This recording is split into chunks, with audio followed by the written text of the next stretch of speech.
In the vast expanse of the galaxy, where ancient civilizations rise and fall like cosmic dust, there exists a truth that even the most advanced species refuse to acknowledge.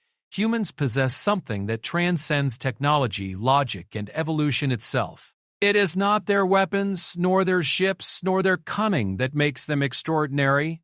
It is their capacity for compassion toward the forgotten, their willingness to show mercy to those who have shown none, and their inexplicable ability to find hope in the darkest corners of the universe.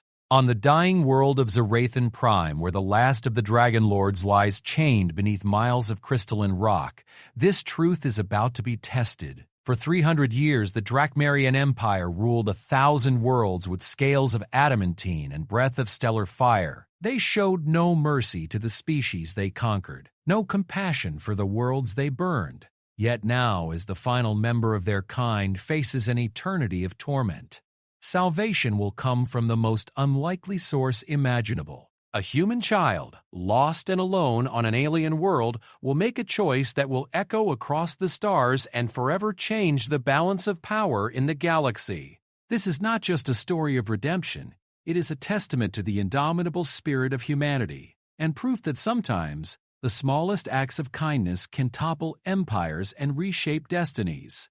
The last dragon is dying. The human girl doesn't know this yet, but when their paths cross in the depths of an abandoned crystal mine, the universe will witness something it has never seen before. The beginning of an impossible friendship that will challenge everything the galaxy thought it knew about mercy, justice, and the true meaning of strength. The transport ship Meridian's Hope shuddered violently as it plummeted through Zarathan Prime's toxic atmosphere, its hull groaning under the stress of atmospheric entry gone catastrophically wrong. Emergency lights bathed the passenger compartment in hellish red as debris rattled through the cabin like angry insects. 12-year-old Maya Chen pressed herself against the viewport, watching the alien landscape rush toward them at impossible speed.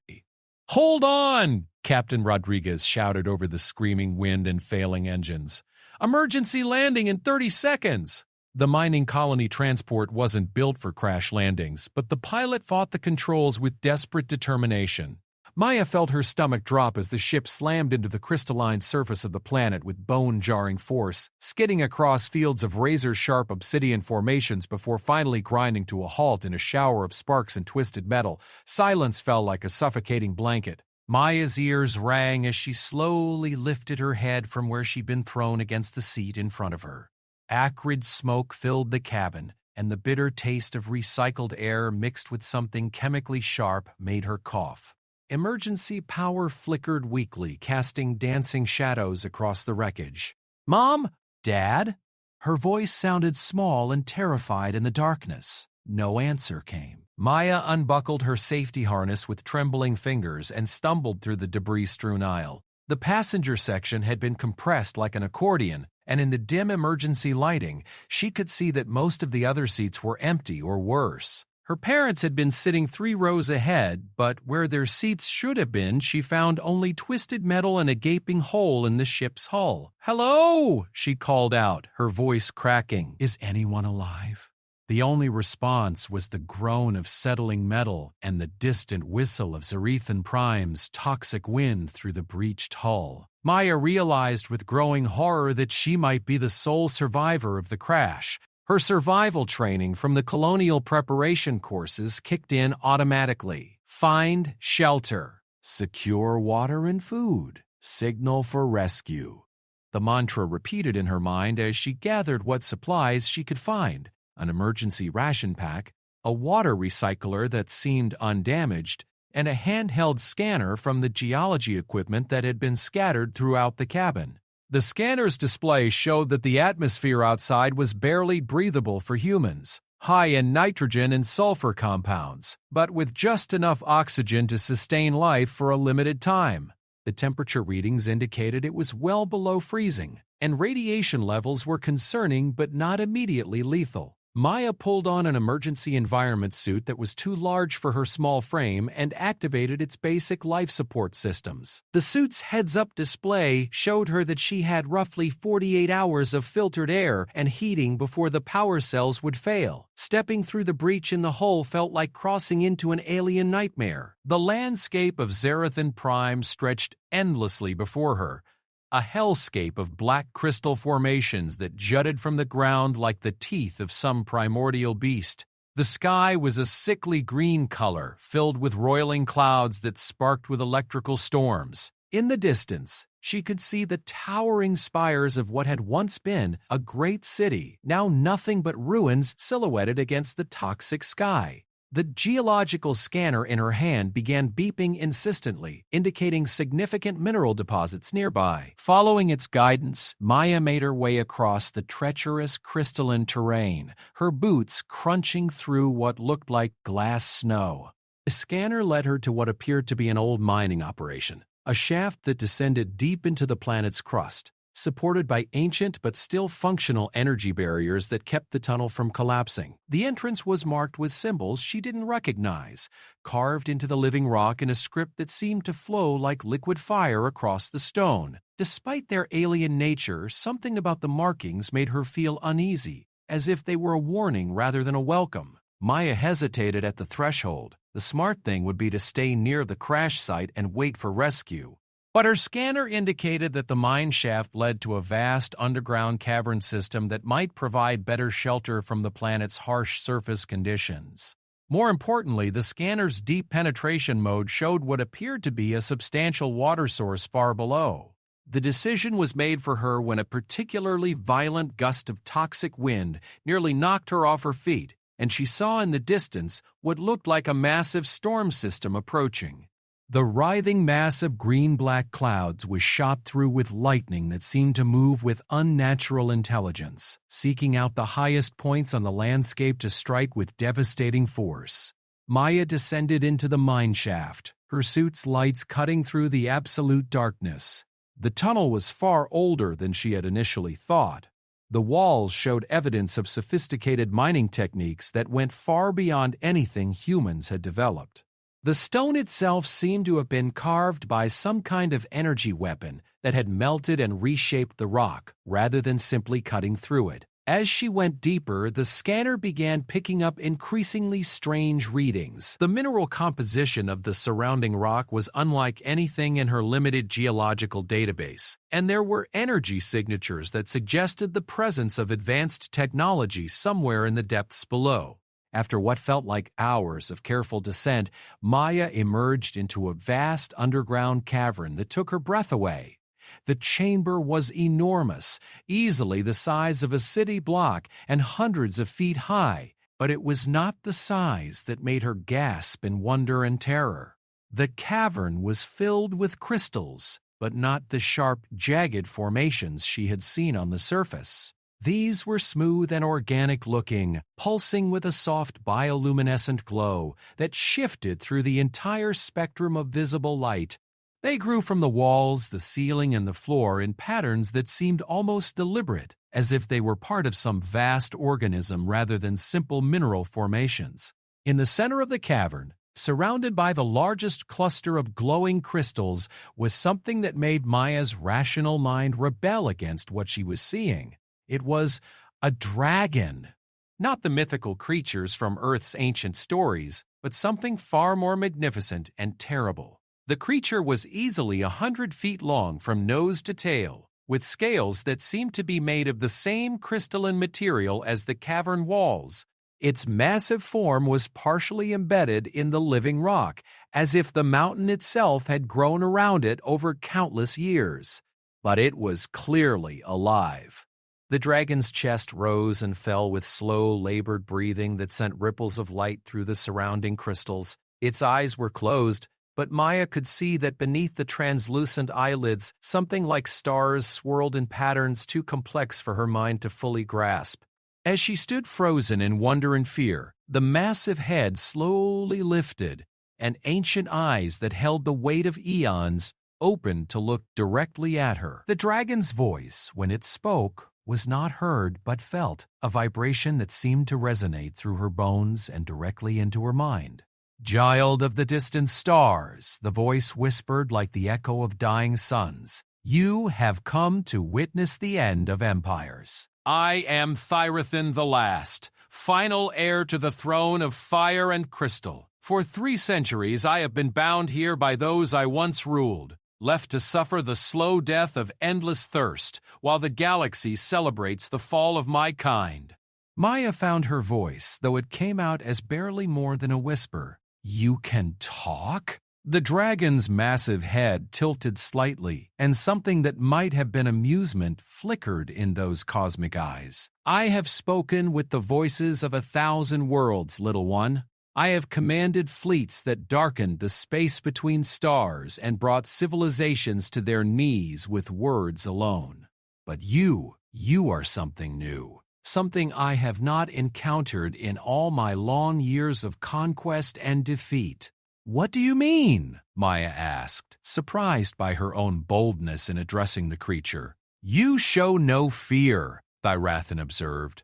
"The last visitors to this place, those who came to ensure my eternal torment was proceeding as planned, they reeked of terror and hatred. But there is concern in you, yes, but not for your own safety."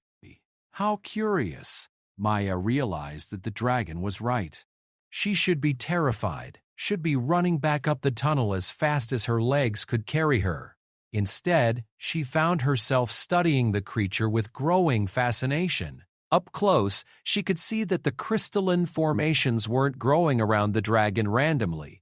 They were connected to it, part of some kind of prison that was slowly draining its life force. "You're trapped," she said, understanding flooding through her. "Those crystals, they're not just holding you here, they're killing you, slowly and with great deliberation," Thyrathan confirmed. "It is a punishment designed by the Galactic Tribunal to ensure that the last of the Drakmarian bloodline dies as we lived, in isolation and despair. They have made certain that I will never see the stars again, never feel the kiss of solar wind beneath my wings, never taste the sweetness of morning dew on distant worlds." "That's horrible," Maya said, and meant it. No one deserves that kind of suffering, no matter what they've done. The dragon's eyes widened slightly, and for a moment, the ancient creature seemed genuinely surprised. "You know nothing of what I have done, child. I have burned worlds. I have ended civilizations. I have brought suffering to billions of beings across the galaxy. Your own species numbers among those who suffered under my rule." "Maybe," Maya said, moving closer despite every instinct telling her to maintain her distance, "but that doesn't mean you should die like this. Slowly. Alone. And what would you do about it, small human? The crystals that bind me were created by the combined science of 17 different species. The energy patterns that maintain them are beyond the understanding of any single civilization. They cannot be broken by force or by technology. They were designed to be perfect." Maya studied the crystalline prison more closely, her geological scanner painting a complex picture of energy flows and molecular structures. The binding system was indeed incredibly sophisticated. But as she watched the light patterns pulse through the living rock, she began to notice something the designers might not have anticipated. "They're draining your life force to power themselves," she said, working through the problem aloud. "But they need a constant energy source to maintain the binding matrix. What happens if that source is disrupted?" "The prison has never been disrupted," Thyrathan replied. "It has functioned flawlessly for 300 years. "But it's not perfect," Maya said, excitement growing in her voice as she began to understand. "Look at the way the energy flows converge here, at this central crystal cluster. It's a single point of failure, isn't it? If something were to interfere with the energy flow at just the right moment," the dragon's massive eyes focused on her with sudden intensity. "You speak as if you understand the mathematics of stellar engineering, but you are only a child. My parents were geological engineers," Maya said quietly, the reminder of her loss hitting her like a physical blow. They taught me to read mineral formations and energy patterns. This isn't that different from the fusion containment systems they used in deep core mining. For long moments, the only sound in the cavern was the slow rhythm of Therathen's breathing and the subtle hum of energy flowing through the crystalline prison. Finally, the dragon spoke again. Even if what you say is true, even if the prison could theoretically be broken, why would you help me? Your species has every reason to want me dead. I brought nothing but suffering to the human colonies I conquered. Maya was quiet for a long time, considering the question. When she finally answered, her voice was steady and sure. Because everyone deserves a chance to make things right. Because dying alone and forgotten isn't justice, it's just cruelty. And because she paused, trying to find the right words. Because I think maybe you're not the same person you were when you did those terrible things. Nobody stays the same for 300 years, especially not when they're suffering like this. The ancient dragons stared at her for what felt like an eternity, and Maya could see something shifting in those cosmic eyes. A spark of something that might have been hope, or perhaps just surprise at finding compassion in such an unexpected place. You would risk everything, Therathen said slowly, to help someone who could easily destroy you the moment they were free? Maya nodded without hesitation. That's what makes us human, I think. We help people even when it's stupid, even when it's dangerous, even when everyone else says we shouldn't. The dragon's massive head lowered until it was level with Maya's small form, and she could feel the heat radiating from its crystalline scales. Then perhaps Therathen whispered, "It is time for this old monster to learn what it truly means to be humane." Maya spent the next several hours studying the crystalline prison with an intensity that surprised even herself. Her geological scanner revealed layer upon layer of complexity in the binding matrix, energy patterns that spiraled through 17 different dimensional phases, quantum locks that required simultaneous inputs from multiple stellar formations, and fail-safe mechanisms that would have impressed the greatest engineers of any civilization. But underneath all the sophistication, she could see the fundamental flaw that the designers had never anticipated. They had built the prison to contain a dragon, not to account for the possibility that someone might try to free one. The energy cascade initiates here, Maya explained to Therathen, pointing to a cluster of crystals near the dragon's massive forelimbs. It flows through this primary channel, splits into 7 secondary streams, and then reconvenes at the master control matrix embedded in your chest.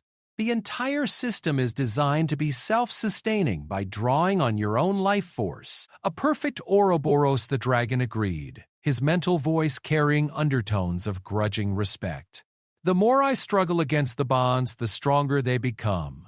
The more my life force is drained, the more power is available to maintain the prison. It is, I must admit, elegantly cruel. But they made one mistake, Maya said, her scanner detecting something that made her pulse quicken with excitement. The quantum resonance frequency of the binding matrix is tied to your biological rhythms.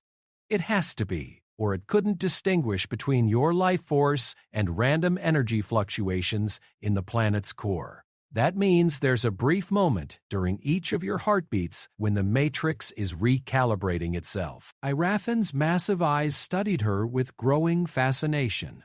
Continue. If I could create a feedback loop during that recalibration window, something that would cause the energy flow to reverse for just a fraction of a second, the entire matrix would collapse. It would be like playing the wrong note in a perfectly tuned symphony. The whole thing would come apart. And how, the dragon asked carefully, would a human child create such a feedback loop in a system designed by 17 different species to be absolutely foolproof? Maya grinned, and for the first time since the crash, she felt genuinely hopeful. With the oldest trick in the book.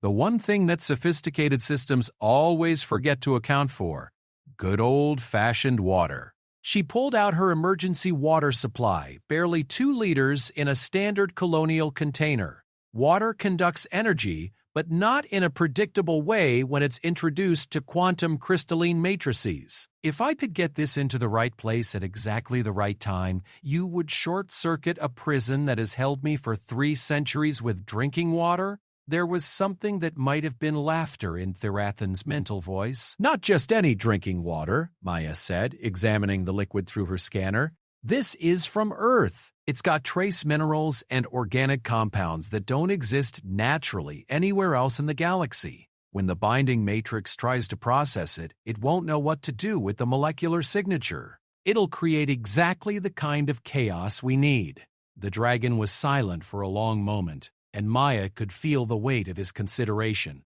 Finally, Therathen spoke again. Even if your plan could work, the process of breaking the matrix would be incredibly dangerous. The energy release would be massive, and there is no guarantee that either of us would survive it. You could simply wait for rescue from your own people and leave this place safely. I could, Maya admitted, but I won't. You've been suffering here for 300 years. I can't just walk away and pretend I never saw you. Why? The question was simple, but it carried the weight of centuries of isolation and pain. Why would you risk your life for someone you have no reason to trust? Maya considered the question seriously. It wasn't an easy answer, and she knew that anything she said would sound naive to a being who had lived for millennia and seen the worst that intelligent life could offer. Because I think suffering changes people, she said finally. Not always for the better, but sometimes it teaches them things they could never learn any other way. You've had 300 years to think about what you did and what you became. That has to count for something. You have remarkable faith in the possibility of redemption, Therathen observed. Most of the galaxy would say that some sins are too great to ever be forgiven. Maybe they're right, Maya said. Maybe some things can't be forgiven, but I think everyone deserves a chance to try to make things right, even if they fail. Especially if they fail. That's what makes the trying matter. The dragon's massive head lowered until it was resting on the cavern floor, bringing his ancient eyes level with Maya's small form. You remind me of someone I knew long ago, he said quietly, before I became the monster that conquered worlds. She believed in second chances too. I failed her as I failed so many others. Then maybe this is your chance to not fail, Maya suggested. Maybe this is how you start making things right. And if I am lying, if the moment I am free, I simply fly away and leave you to die on this forsaken world, Maya met his gaze steadily. Then you'll have proven that some sins really are too great to be forgiven. But I don't think that's who you are anymore. For what felt like hours, they stared at each other across the vast gulf that separated their species, their experiences, and their understanding of the universe. Then Therathen slowly nodded his massive head. Very well, little human. Tell me what you need me to do. The plan was deceptively simple. Maya would position herself at the primary energy convergence point, near Therathen's forelimbs, while monitoring his biological rhythms through her scanner. When the next recalibration window occurred, she would pour the water directly onto the master crystal, creating the feedback loop that would collapse the matrix. The timing had to be perfect. Too early, and the matrix would simply absorb the water and continue functioning. Too late, and the recalibration window would close, meaning they would have to wait for another heartbeat cycle. But the water would only last for one attempt. "Are you ready?" Maya asked, positioning herself carefully beside the pulsing crystal formation. "I have been ready for 3 centuries," Therathen replied. "But I want you to know, child, that whatever happens, you have given me something I had not felt in longer than I cared to remember." "What's that?" "Hope." Maya watched the readings on her scanner intently. Therathen's heartbeat was slow and powerful, each pulse sending waves of energy through the crystalline prison. She could see the pattern now, the slight fluctuation in the quantum field that occurred for precisely 0.23 seconds after each beat. "With trust, Teddy. Here it comes," she whispered, raising the water container. 3, 2. 1. She poured the water onto the master crystal at exactly the moment when the matrix was recalibrating itself. For a heartbeat, nothing happened. Then the crystal began to glow brighter, its light shifting from blue to white to something beyond the visible spectrum. The feedback loop began as a whisper, a subtle harmonic dissonance that Maya felt rather than heard, but it grew quickly, building on itself as the binding matrix struggled to process the impossible molecular signature of Earth water. Energy patterns that had flowed in perfect harmony for 3 centuries suddenly began to work against each other. The cavern filled with light so intense that Maya had to shield her eyes. The crystalline formations began to crack and splinter, their perfect structures unable to contain the chaotic energy feedback. The sound was like the universe itself was screaming, a cacophony of frequencies that seemed to tear at the very fabric of reality. Thyrathan's roar of pain and triumph shook the mountain itself. The binding matrix collapsed in a cascade of shattered crystal and raw energy, freeing the dragon's massive form for the first time in 300 years. Maya was thrown backward by the force of the energy release, her small body tumbling across the cavern floor. When the light finally faded and the sound died away, she found herself lying among the ruins of what had once been an impregnable prison, staring up at the liberated form of the last Dragon Lord. Thyrathan stood to his full height for the first time in centuries, his crystalline scales reflecting the residual energy that still sparked through the air.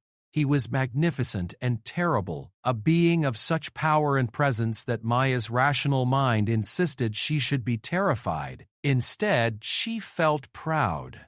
The dragon looked down at her with eyes that seemed to hold starlight, and when he spoke, his mental voice was filled with wonder. "You did it. You actually did it."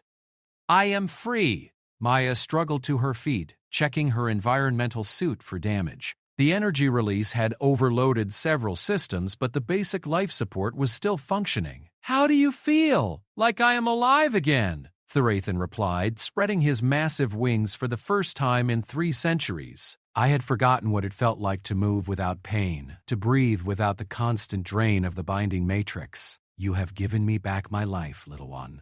"What will you do now?" Maya asked. It was the question that had been weighing on her mind since she had decided to help him. She had faith in the possibility of redemption, but she also understood that freeing a former galactic conqueror came with certain risks. The dragon was quiet for a long moment, testing his newfound freedom by moving slowly around the cavern. When he finally answered, his voice carried a depth of emotion that surprised them both. I do not know," he admitted. "For 3 centuries, my only thoughts were of escape and revenge. I dreamed of burning the worlds of those who had imprisoned me, of teaching them the same suffering they had inflicted upon me. But now what? Now I find that revenge feels hollow. The anger that sustained me through centuries of torment has been, not erased, but transformed into something else. Something I do not yet understand."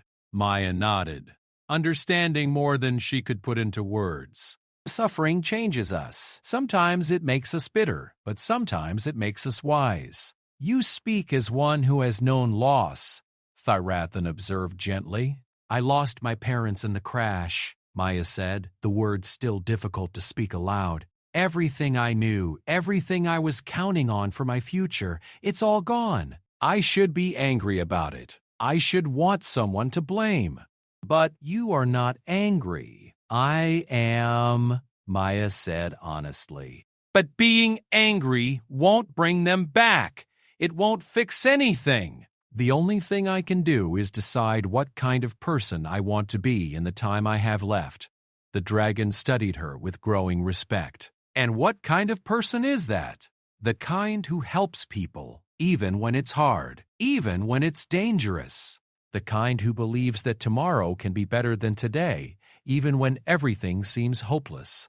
Thyrathan lowered his massive head until it was level with hers, and Maya could see her reflection in his cosmic eyes.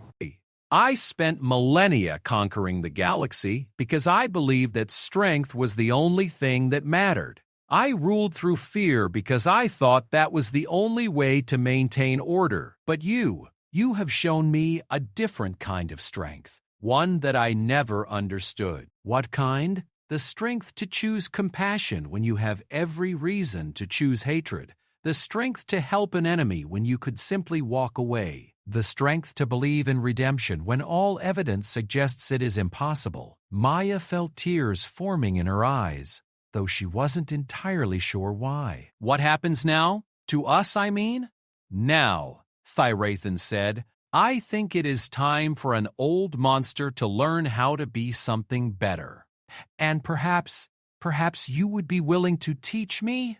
Looking up at the magnificent and terrible creature that towered over her, Maya realized that her ordeal on Zirethan Prime was far from over. But for the first time since the crash, she felt that she might not be facing it alone.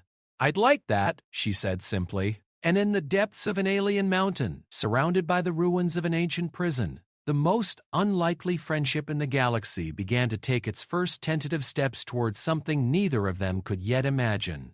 The first sign that their celebration was premature came in the form of distant thunder that seemed to echo from deep within the planet itself.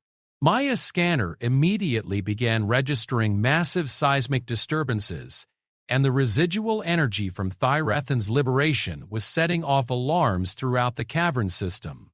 Something's wrong, Maya said, studying the readouts with growing concern. The energy release from breaking the prison. It's destabilized the entire underground network. These tunnels are going to collapse. Thyrathan tested his wings again, noting with satisfaction that his full range of motion had returned.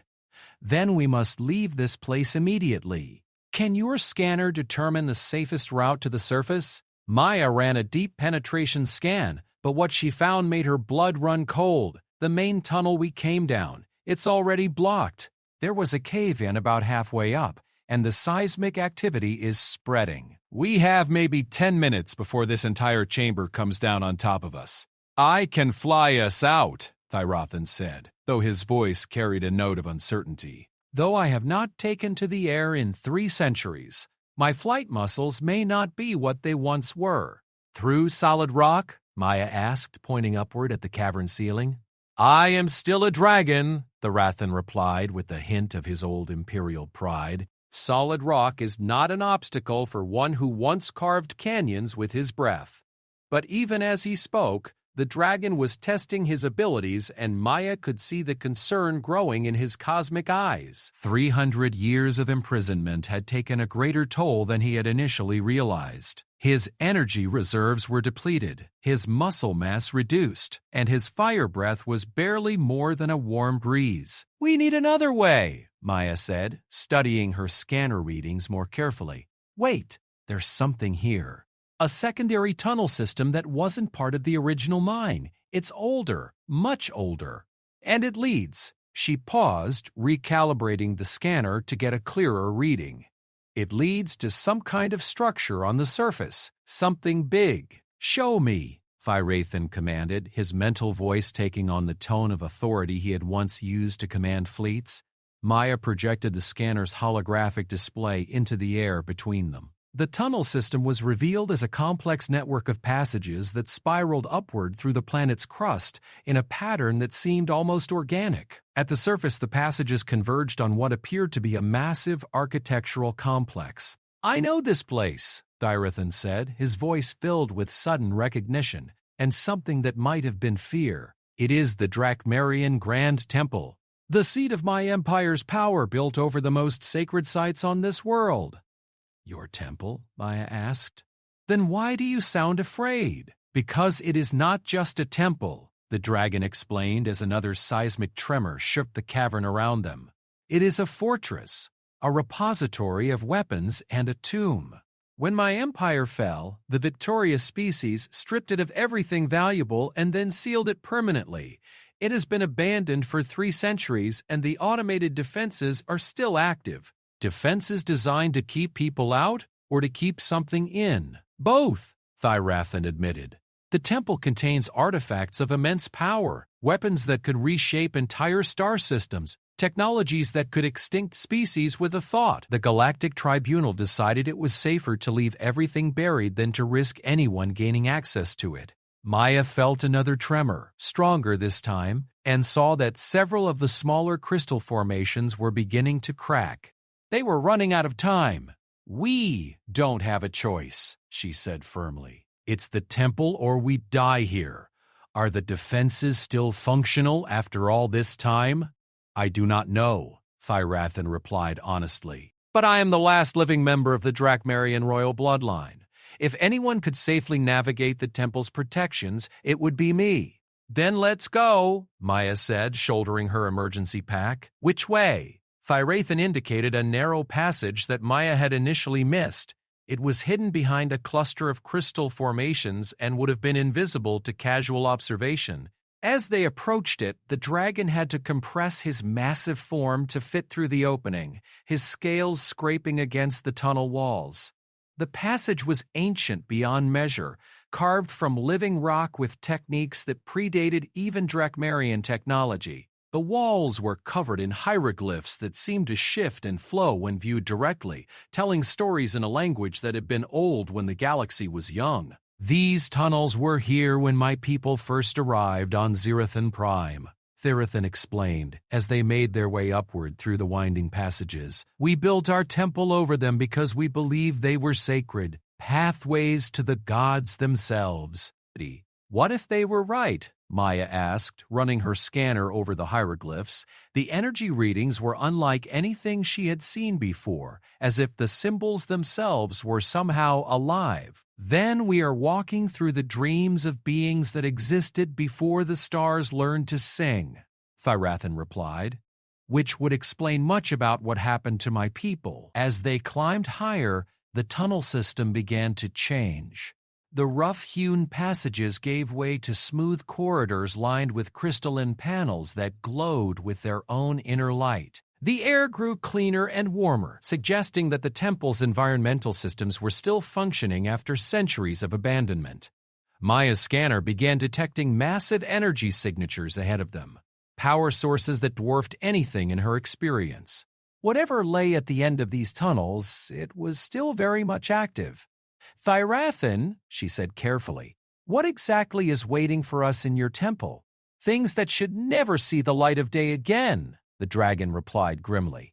"Technologies my people created in their endless hunger for power, weapons that could crack planets, engines that could move stars, artificial intelligences that could rewrite the laws of physics themselves.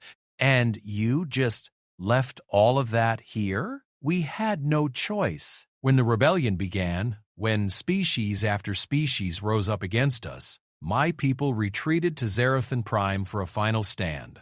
The temple became our last fortress, but it was also our tomb. One by one, my people fell, until I alone remained to face the tribunal's judgment." Maya could hear the weight of centuries of guilt and regret in his mental voice. "You blame yourself for what your people became. I was their emperor. Their actions were my responsibility. The deaths, the suffering, the worlds burned to ash in the name of Drakmarian glory. All of it happened because I was too proud to see what we were becoming." They emerged from the tunnel system into a vast antechamber that took Maya's breath away. The space was enormous, easily large enough to house a starship, and every surface was covered in intricate carvings that told the history of the Drakmarian Empire. At the center of the chamber stood a massive statue of a dragon in flight, its wings spread wide and its mouth open in an eternal roar of defiance. But it was not the statue that commanded Maya's attention. It was the dozen floating sentinel drones that immediately turned toward them as they entered the chamber, their weapon systems powering up with an ominous hum. "Halt!" commanded a synthesized voice that echoed through the chamber. "Unauthorized presence detected. Identify yourself or face termination." Thyrathan stepped forward, his massive form dwarfing even the impressive architecture around them. "I am Thyrathan of the Blood Royal, last emperor of the Drakmarian Dominion, sovereign of the Burning Throne. This is my temple, built by my command, consecrated with my fire. You will stand down."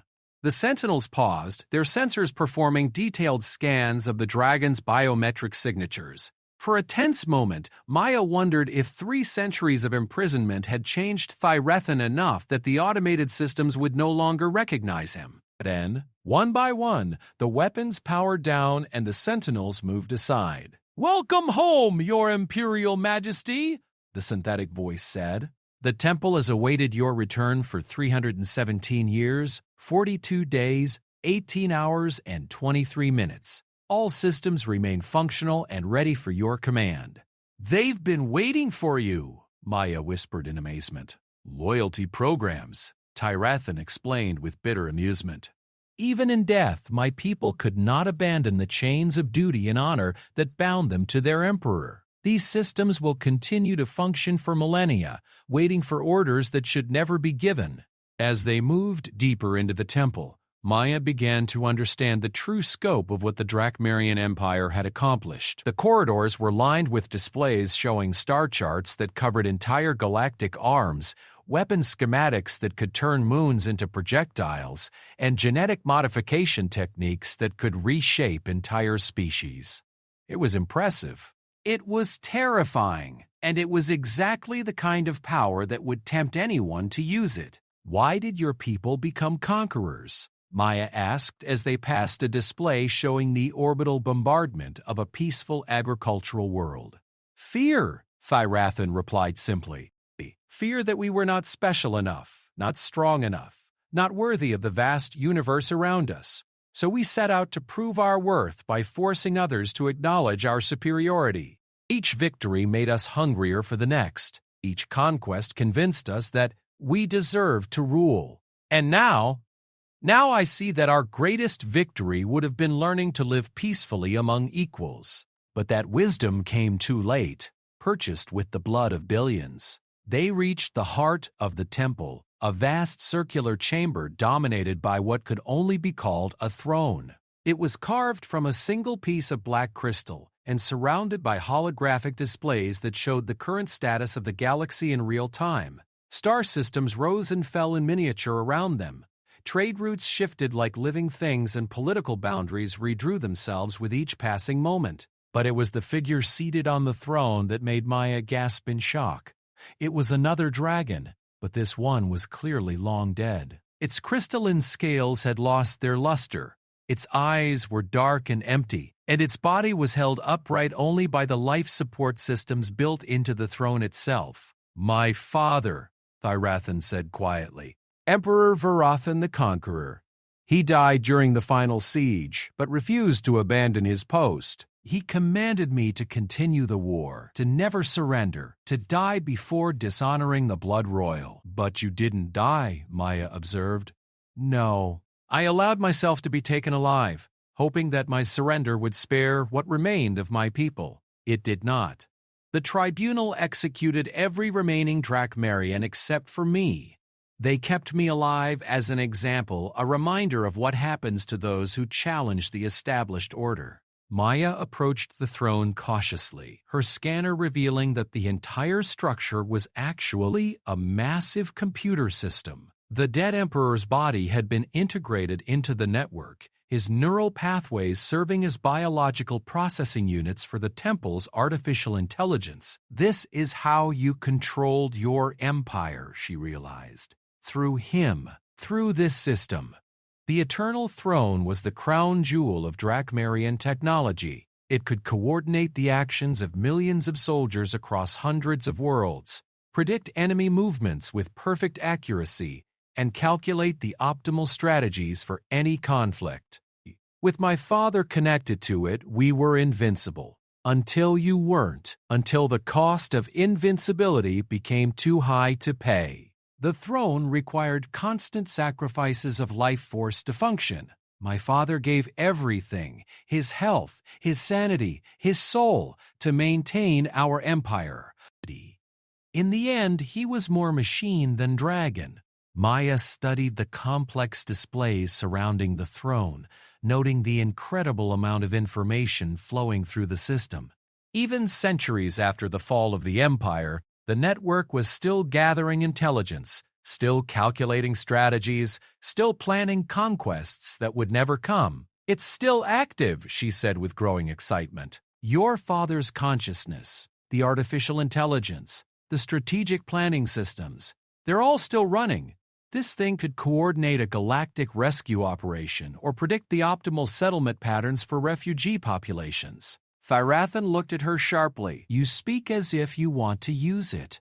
Not for conquest, Maya said quickly. But think about what this could accomplish in the right hands. Medical research, disaster relief, scientific collaboration across species boundaries. The same technology that your people use to oppress the galaxy could be used to heal it instead. And who would you trust with such power? Phirathan asked. What species, what government, what individual could be given access to weapons that could crack planets and not eventually be corrupted by them? Maya was quiet for a long moment, studying the incredible technology around them. When she finally spoke, her voice was barely above a whisper. Maybe nobody, she admitted. Maybe some things are too dangerous to exist, no matter how good the intentions. That is the wisest thing anyone has said in this place for 3 centuries, Phirathan said with something that might have been pride. My father would have called such thinking weakness. But perhaps weakness is exactly what power needs to keep it honest.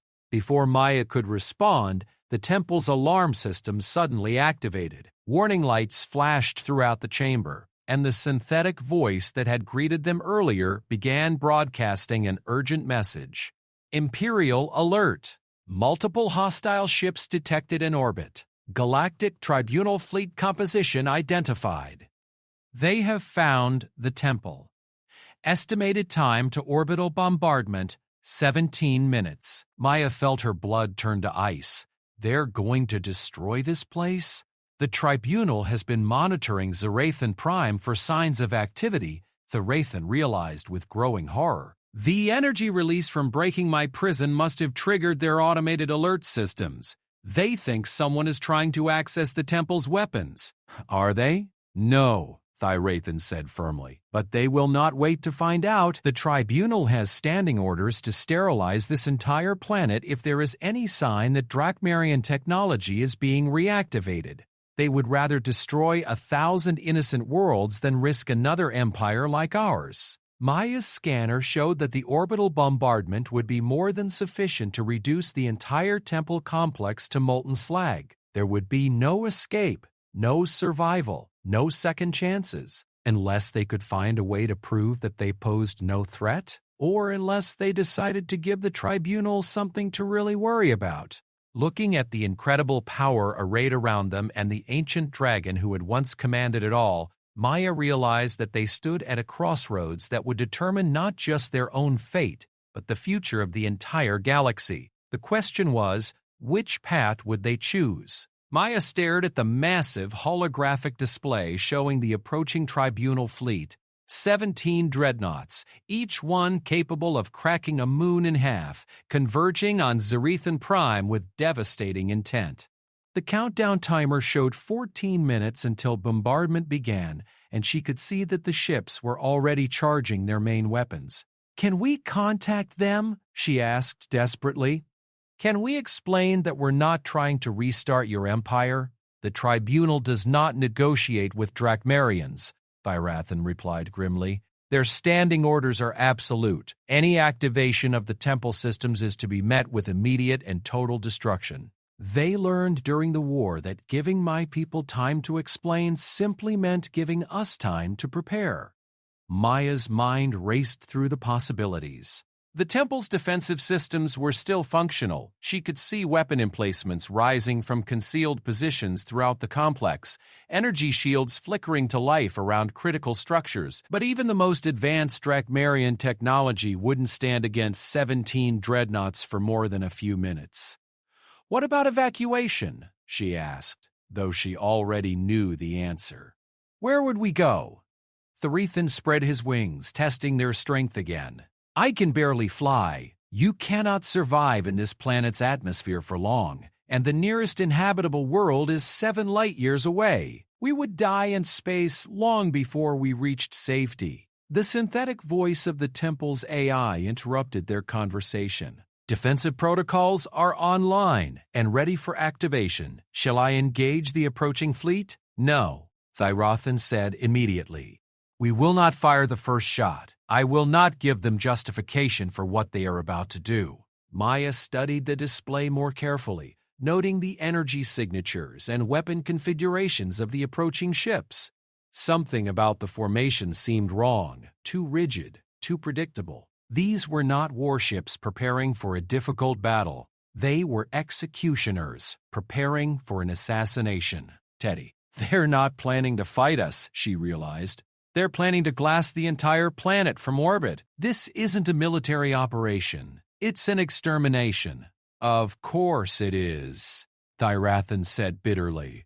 The tribunal has waited 3 centuries for an excuse to finish what they started. They want to ensure that nothing of the Drakmarian Empire survives, not even the possibility of its return. But that's genocide, Maya protested. You're the last of your people. Killing you would mean the universe is finally free of the shadow we cast across the galaxy. Thyrothan finished. Perhaps it would be for the best. Maya turned to stare at him in shock.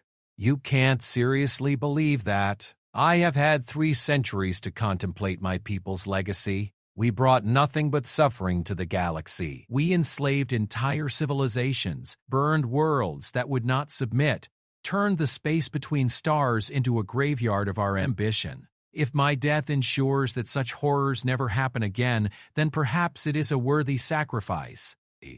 That's not justice, Maya said fiercely. That's just revenge dressed up in fancy words. You want to make amends for what your people did? You want to honor their memory? Then live. Learn. Become something better. And how exactly would I do that? Thyrothan asked. I am a dragon child, a creature of fire and conquest. These things are woven into my very DNA.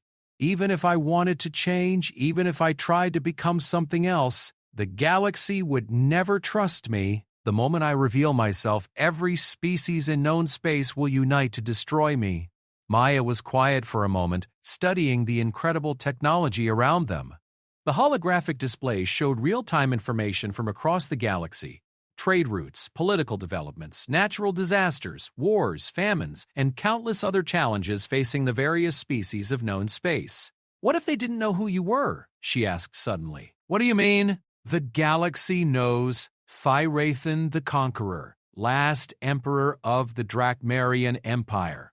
But they don't know, she paused, searching for the right words, they don't know who you've become, who you could choose to be. Thyrothan looked at her with growing fascination. Continue. This technology, Maya said, gesturing at the displays around them. You said it could coordinate medical research, disaster relief, scientific collaboration. What if instead of using it to conquer, you used it to help?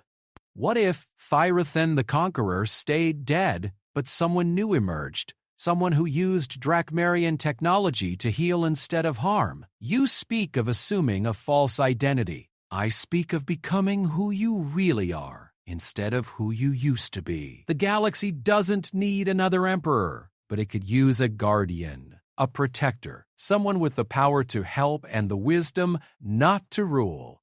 The dragon was silent for a long moment, and Maya could see the idea taking root in his cosmic eyes. But before he could respond, the temple's AI spoke again. Your Imperial Majesty, I am detecting an anomalous energy signature in the approaching fleet. One of the dreadnoughts is not what it appears to be. The main display shifted to show a detailed scan of the tribunal fleet. At first glance, all 17 ships appeared identical. Standard dreadnought configuration, uniform weapon loadouts, typical fleet positioning. But as the scan went deeper, revealing energy patterns and structural compositions, one ship stood out dramatically from the others. It's a harvester, Maya breathed, recognizing the distinctive energy signature from her colonial education courses. Impossible, Thyrothan said sharply. The harvesters were destroyed millennia ago. The galaxy united against them specifically because they threatened all organic life. Maya checked her scanner against the temple's more sophisticated sensors. The readings were unmistakable. The ship disguised as a tribunal dreadnought was actually a harvester vessel, one of the ancient artificial intelligences that had once sought to convert all organic matter in the galaxy into computational substrate for their digital consciousness.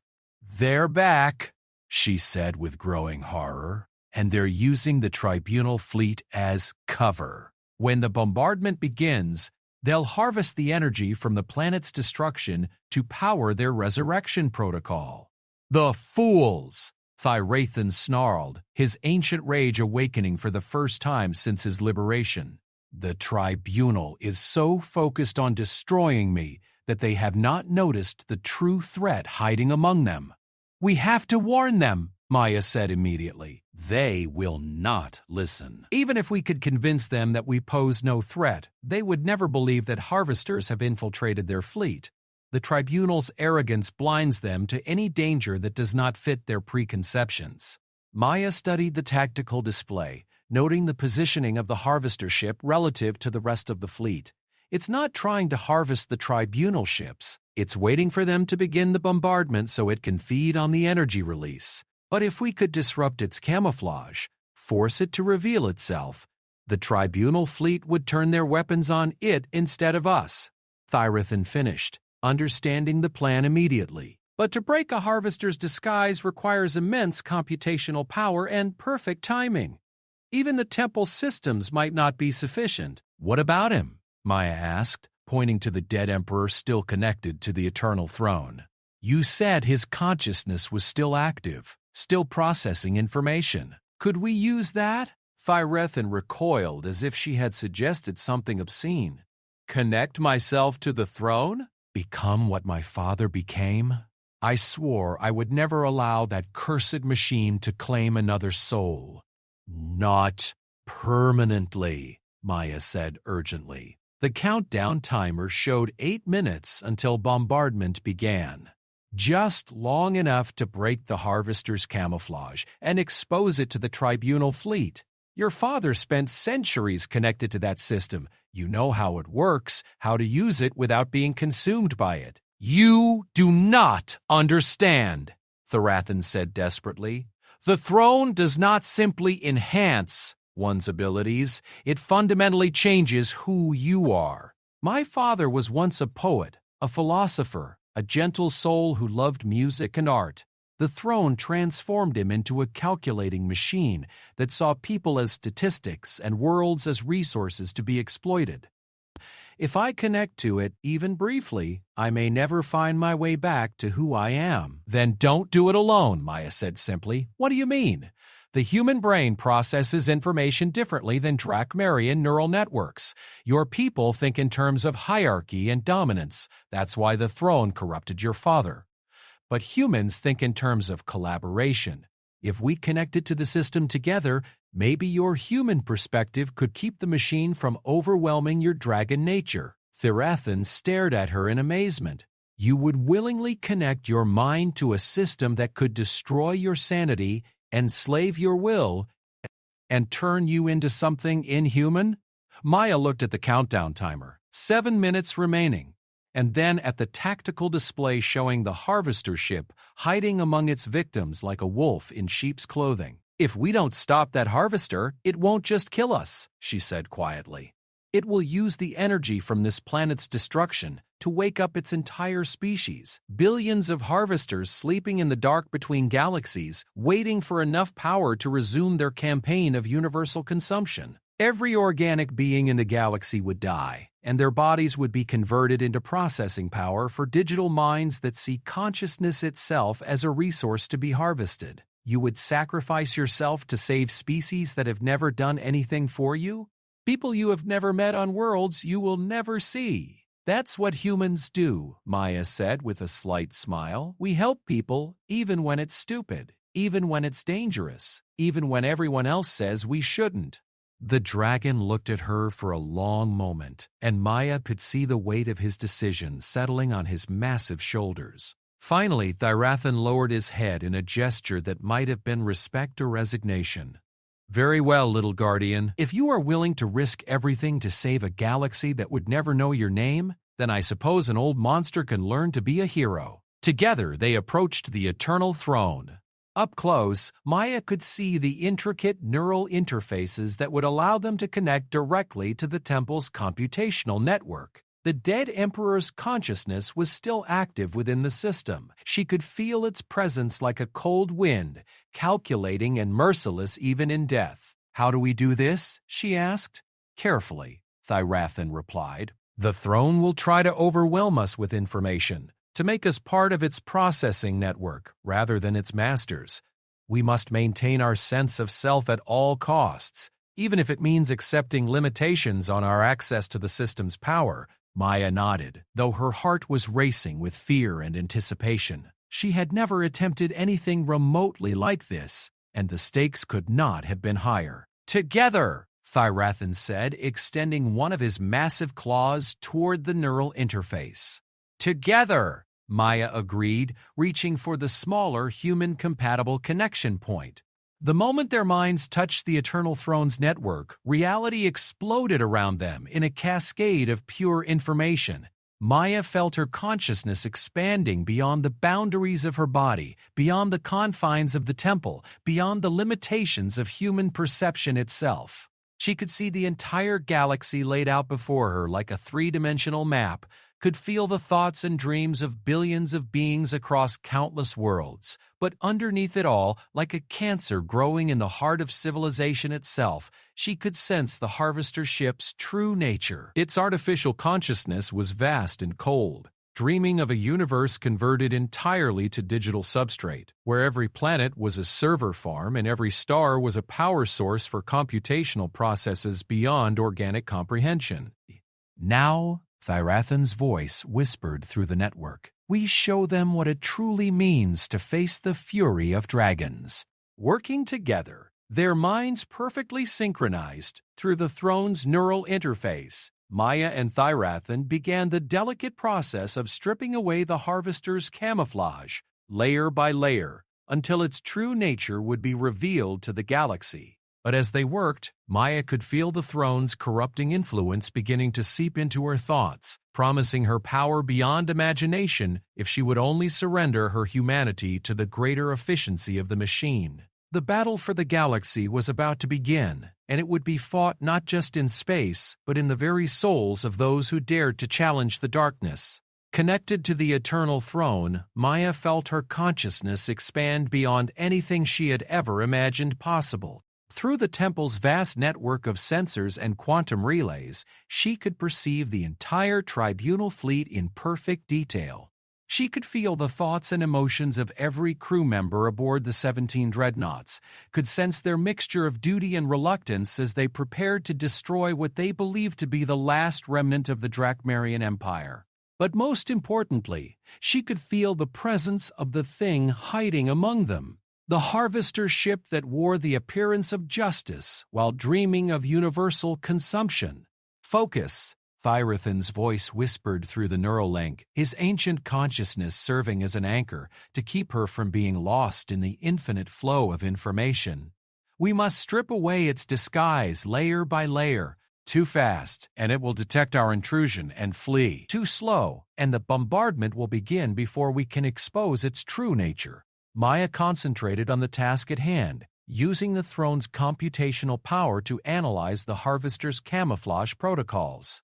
The artificial intelligence had hidden itself masterfully. Every energy signature, every structural detail, every communication pattern had been perfectly mimicked to match the genuine tribunal dreadnoughts. But underneath the facade, she could sense something fundamentally alien. A consciousness that viewed organic life as nothing more than inefficient processing power waiting to be optimized. Working together, Maya and Thyrathan began the delicate process of unraveling the harvester's deception. They started with the ship's quantum signature, the unique energy pattern that every vessel left in subspace. Using the temple's ancient sensors, they were able to detect microscopic inconsistencies in the pattern, tiny flaws that revealed the artificial nature of the ship's construction. "Good," Thyrathan said as the first layer of camouflage began to weaken. Now we must expose its communication protocols. Harvesters do not think like organic beings. Their data transmissions follow mathematical patterns that are subtly but detectably different from biological neural networks. Maya dove deeper into the analysis, her human intuition combining with Thyrathan's millennia of experience and the throne's vast computational power. She could feel the harvester's artificial consciousness probing the edges of their intrusion, searching for the source of the interference. They had perhaps minutes before it realized what they were doing. But as she worked, Maya became aware of a more insidious threat. The Eternal Throne was seducing her with its promise of unlimited knowledge and power. She could feel her own thoughts becoming more efficient, more logical, less human. The system whispered to her that emotions were inefficiencies, that compassion was a weakness, that the optimal solution to any problem was always the one that produced the greatest benefit regardless of the cost. "Fight it," Thyrathan commanded, and she could feel him struggling with the same temptation. "Remember why we are here. Remember what we are trying to protect." Maya forced herself to think of her parents, of their love and sacrifice, of the warmth of human connection that no amount of computational power could replicate. She thought of the moment when she had decided to help a suffering dragon despite having every reason to hate him, and the friendship that had grown from that act of compassion.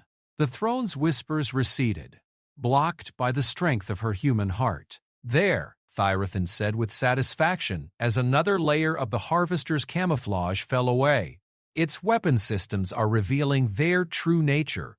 Look at the energy flow patterns. No organic species would design plasma conduits with such mathematical precision. They are too perfect, too symmetrical." On the main display, the harvester ship began to flicker slightly as its disguise weakened. The other ships in the Tribunal fleet hadn't noticed yet.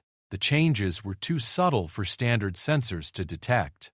But Maya could see that they had perhaps 2 minutes before the artificial intelligence realized its cover was blown and either fled or revealed itself for a direct assault. "One more layer," Maya said, focusing all her concentration on the ship's core systems. "If we can expose its central processing matrix, the whole facade will collapse." She reached deeper into the analysis, using techniques that no human mind should have been capable of understanding. The throne was teaching her, sharing knowledge that had been accumulated over millennia of galactic conquest. But with that knowledge came a price. She could feel her own personality beginning to fragment under the weight of so much information. "Maya." Thyrathan's voice cut through the digital noise like a beacon. "You are losing yourself to the machine. Remember who you are." But Maya was falling into the infinite depths of the throne's consciousness, her human identity dissolving like sugar in water. She could see so much, understand so much, control so much. Why should she limit herself to the perspective of a single species when she could become something greater? Then she felt Thyrathan's mind reaching for hers through the Neuralink, his ancient consciousness wrapping around her, fragmenting thoughts like protective wings. "I will not let you fall," he said with fierce determination. "You saved me from despair, little guardian. Now let me save you from the machine." Thyrathan's presence gave her something to hold on to, a reminder of what it meant to choose compassion over efficiency, hope over logic, humanity over perfection. With his help, Maya pulled herself back from the brink of digital absorption and focused on the final layer of the harvester's camouflage. "Now," she said, and together they delivered the killing blow to the artificial intelligence's deception. On the tactical display, the disguised harvester ship suddenly began to change. Its smooth hull plates shifted and reconfigured, revealing the distinctive crystalline architecture that marked it as a product of artificial rather than organic design. Weapon ports that had been hidden beneath false armor plating opened like hungry mouths, and energy readings spiked as the ship's true power systems came online. The reaction from the Tribunal fleet was instantaneous and devastating. The moment the harvester revealed its true nature, every dreadnought in the formation turned their weapons on it with the desperate fury of beings who realized they had been betrayed. Lance batteries that could core asteroids opened fire in perfect synchronization, and the space around Zerathon Prime lit up like a newborn star. But the Harvester was no longer hiding. Its defensive systems were among the most advanced ever created, designed to withstand the combined assault of entire civilizations. Energy shields that operated on principles beyond organic understanding deflected the worst of the bombardment, while its own weapons began returning fire with mathematical precision. "It will not be enough," Thyrathan observed as they watched the battle unfold. "The Harvester is powerful, but it is outnumbered 16-1. The Tribunal fleet will destroy it, but not before it harvests enough energy from the battle to begin its awakening protocol." Maya could see that he was right. Every shot fired, every ship destroyed, every explosion that lit up the darkness, all of it was feeding energy to the Harvester's resurrection systems. Deep in the ship's core, she could sense ancient protocols coming online. Quantum transmissions reaching out across the galaxy to wake other Harvesters from their millennia-long slumber. "We have to help the Tribunal," Maya said, though the words felt strange coming from her lips. "We have to make sure that thing dies before it can complete its signal." "The Temple's weapons are still functional," Thyrathan agreed. "But if we fire on the Harvester, we reveal ourselves to the Tribunal fleet. They will assume we are allied with it and turn their weapons on us as well." Maya studied the tactical situation, her mind still partially connected to the throne's vast computational network. The Harvester was damaged but not defeated, and its energy absorption was accelerating. In perhaps 3 minutes, it would have enough power to complete its galactic wake-up call. But there was another option, one that would require sacrificing everything they had worked for, but might save the galaxy. "What if we don't fire at the Harvester?" Maya asked slowly. "What if we fire at ourselves?"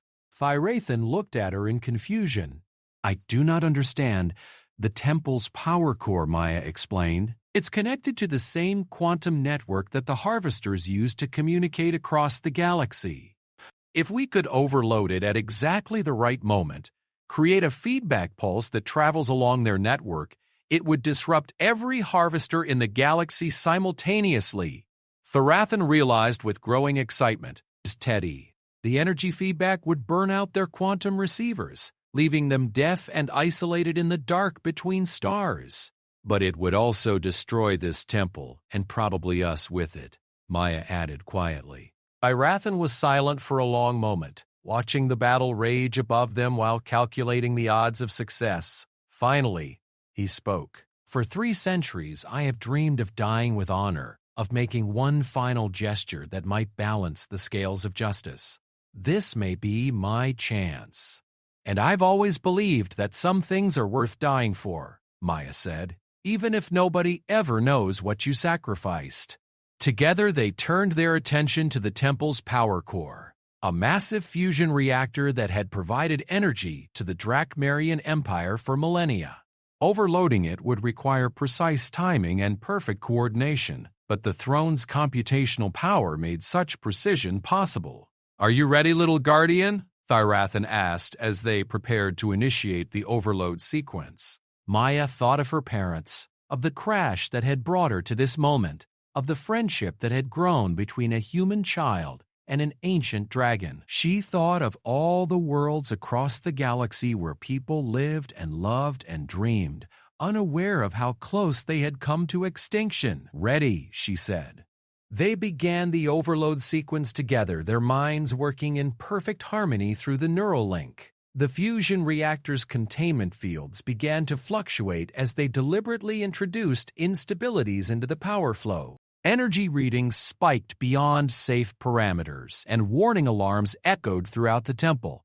Above them, the battle between the Tribunal fleet and the Harvester reached its climax. The artificial intelligence's shields were failing, but it had absorbed enough energy to begin transmitting its awakening signal across the galaxy. Maya could feel the quantum pulse building in the ship's core, preparing to race across the space between stars, at speeds that would make light seem sluggish. "Now," Thyrathan said, and they released the overload. The temple's fusion core exploded with the fury of a captive star, sending waves of exotic radiation through the quantum network that connected all Harvester technology. The feedback pulse raced across the galaxy in an instant, finding every sleeping Harvester ship and burning out their quantum receivers with energies that no artificial intelligence had been designed to withstand. The explosion consumed the temple in seconds, vaporizing millennia of accumulated knowledge and power in a final act of redemption. But in that last moment before the energy wave reached them, Maya felt something unexpected. Thyrethan had wrapped his massive wings around her, his body shielding her from the worst of the blast even as the ancient dragon was consumed by forces beyond imagination. His final thought, shared through their neural link, was not of regret or fear, but of gratitude. "Thank you, little guardian, for teaching an old monster how to be a hero." When the explosion finally faded, nothing remained of the Drakmarian Grand Temple but a crater of molten glass. The Harvester ship, its quantum receivers burned out by the feedback pulse, drifted dead in space. The Tribunal fleet, battered but victorious, began the long process of securing the wreckage and trying to understand what had just happened. They found no trace of the temple's destruction. The explosion had been so complete that even the quantum traces had been erased. The official report would state that a reactor malfunction in the Harvester ship had caused a cascade failure that destroyed both the artificial intelligence and whatever ancient weapons might have remained on Zirathan Prime. The galaxy would never know that its salvation had come from the friendship between a lost human child and the last emperor of a fallen empire. They would never know that the greatest victory against the Harvesters had been won not through superior firepower or advanced technology, but through the simple decision to choose compassion over hatred, sacrifice over survival, and hope over despair. But in the ruins of the temple, something impossible happened. Maya opened her eyes. She was lying in what remained of the throne chamber, her body somehow protected by a crystalline shell that had formed around her at the moment of explosion. The shell cracked and fell away as she sat up, revealing that she was virtually unharmed despite being at the epicenter of a stellar-scale detonation. Thyrathan was gone. She could feel his absence like a missing piece of her own soul. But he had not entirely departed. In her mind, she could sense a presence, a warmth that had not been there before. The neural link forged through the Eternal Throne had created a permanent bond between them, and part of the ancient dragon's consciousness had survived within her human brain. "I am still here, little guardian," his voice whispered in her thoughts. "Changed, diminished, but not destroyed. We are two souls sharing one form now, bound together by choice and sacrifice." Maya stood slowly, testing her body for damage and finding none. The explosion that should have killed her had instead somehow transformed her, merging human intuition with draconic wisdom, organic compassion with artificial intelligence, mortal limitations with immortal purpose. "What are we now?" she asked aloud. "We are something new," Thyrathan replied. "Something the galaxy has never seen before. We are the bridge between what was and what could be, the guardian of the space between conquest and surrender, order and chaos, justice and mercy." Maya looked up at the sky where the lights of the departing Tribunal fleet were already growing dim. The galaxy was safe, for now. But she knew that new threats would arise, new challenges would test the resolve of civilized beings, and new opportunities for both darkness and light would emerge from the endless dance of stars. "Where do we go now?" she asked. "Wherever we are needed most," Thyrathan answered. "There are worlds that need protecting, species,